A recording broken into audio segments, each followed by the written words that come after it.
Hello friends, இந்த ரூம்ல video ready பண்ணி ரொம்ப நாள் ஆச்சு and அதே மாதிரி பைக்கை பத்தின டிப்ஸ் அண்ட் ட்ரிக்ஸ் வீடியோ போட்டு ரொம்ப நாள் ஆச்சு. சோ இதில இருந்தே உங்களுக்கு தெரிஞ்சிருக்கும் இந்த வீடியோல நாம எதை பத்தி பார்க்க போறோம்னா சில கியர் பைக்ஸை பயன்படுத்தும் பொழுது அதோட கிளட்ச் பாத்தீங்கன்னா ரொம்ப ஹார்டா இருக்கும். அதே மாதிரி கியர் பைக்ஸை நாம அதிகமா சிட்டில பயன்படுத்தணும் அப்படினா அடிக்கடி கிளட்சை பயன்படுத்துவோம். சோ இதனால நம்மளுடைய கைக்கும் பாத்தீங்கன்னா பெயின் அதிகமா வரும். சோ இந்த வீடியோல ஹார்டா இருக்கிற கிளட்சை எப்படி ஸ்மூத்தா மாத்துறது, கிளட்சை யூஸ் பண்ணும்போது நமக்கு வர அந்த பெயினை எப்படி குறைக்கிறது அப்படின்றத பத்தி தான் ஒரு சூப்பரான டிப்ஸ் அண்ட் ட்ரிக்ஸ் பார்க்க போறோம். 3 டிப்ஸ் அண்ட் ட்ரிக்ஸ் பார்க்கலாம். சொல்ல போற 3 டிப்ஸ் அண்ட் ட்ரிக்ஸுமே ரொம்ப ஈஸியா இருக்கும், ஆனா பயங்கர ஹெல்ப்ஃபுல்லா இருக்கும். சோ கடைசி வரைக்கும் ஸ்கிப் பண்ணாம பாருங்க. இப்போ வீடியோக்குள்ள போகலாம். ஃபர்ஸ்ட் டிப்ஸ் என்னன்னா, பேசிக்கா பைக்கோட ஹேண்டில் பாரை நாம எப்படி பிடிப்போம்? கிரிப்புக்கு ரொம்ப க்ளோஸரா பிடிப்போம். அப்படி இல்லனா கிரிப்போட சென்டர்ல எல்லார் மாதிரியும் நார்மலா பிடிப்போம். ஆனா அதுக்கு பதிலா நீங்க கிரிப்போட எண்ட்ல ஹேண்டில் பாரை பிடிச்சிக்கிட்டு அதே மாதிரி கிளட்ச் லிவரையுமே நீங்க லிவரோட எண்ட்ல பிடிச்சி யூஸ் பண்ண பழகுனீங்க அப்படினா கிளட்சை யூஸ் பண்ற ஸ்ட்ரெயின் பாத்தீங்கன்னா உங்களுக்கு இன்னுமே கம்மியாகும். அது எப்படி ப்ரோ அப்படினா, இப்போ உதாரணத்துக்கு வீட்ல ஒரு டோர் எடுத்துக்கோங்க. அந்த டோரை ஃபிக்ஸ் பண்ணி இருக்கிற ஆக்சலுக்கு பக்கத்திலேயே நீங்க ஒரு விரலை வச்சு அந்த டோரை க்ளோஸ் பண்ண ட்ரை பண்ணீங்கன்னா ரொம்ப கஷ்டமா இருக்கும். அதிகமா நீங்க ஃபோர்ஸ் கொடுக்குற மாதிரி இருக்கும்.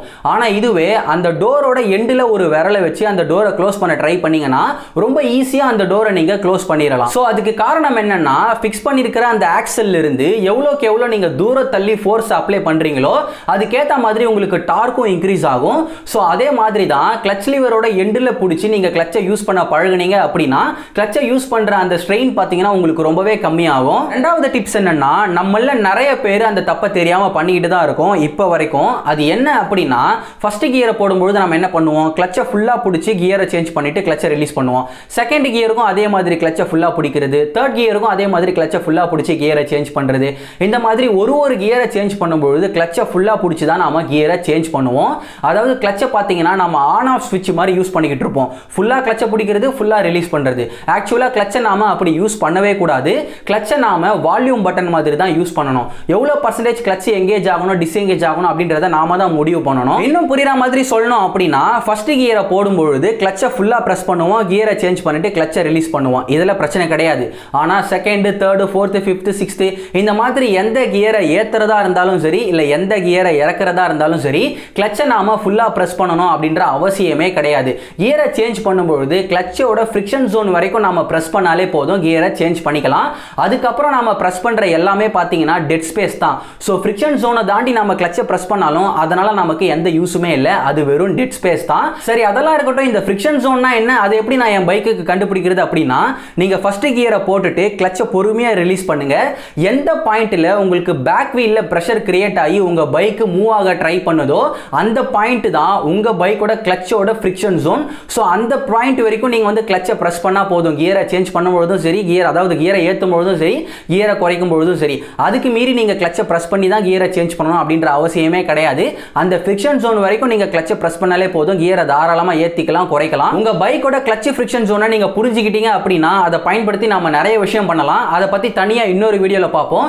பட் இப்போதைக்கு நாம புரிஞ்சிக்க வேண்டிய விஷயம் என்னன்னா, ஃபர்ஸ்ட் கியரை போடும்பொழுது தவிர்த்து மற்ற எல்லா கியருக்குமே நாம குறைக்கும் பொழுதும் சரி, ஏத்தும் பொழுதும் சரி, நம்ம ஃபிரிக்ஷன் ஜோன் வரைக்கும் கிளட்சை பிரஸ் பண்ணாலே போதும், ஃபுல்லா பிரஸ் பண்ணணும் அப்படின்ற அவசியமே இல்லை. மூணாவது டிப்ஸ் என்னன்னா, இதுக்கு நமக்கு ஒரு சிரஞ்ச் தேவைப்படும். அதுல நீடில் இருந்தா இன்னும் பெட்டர், பட் கேர்ஃபுல்லா ஹேண்டில் பண்ணணும். சோ அந்த சிரஞ்சில நீங்க புது இன்ஜின் ஆயிலோ அல்லது கியர் ஆயிலோ எடுத்துக்கோங்க.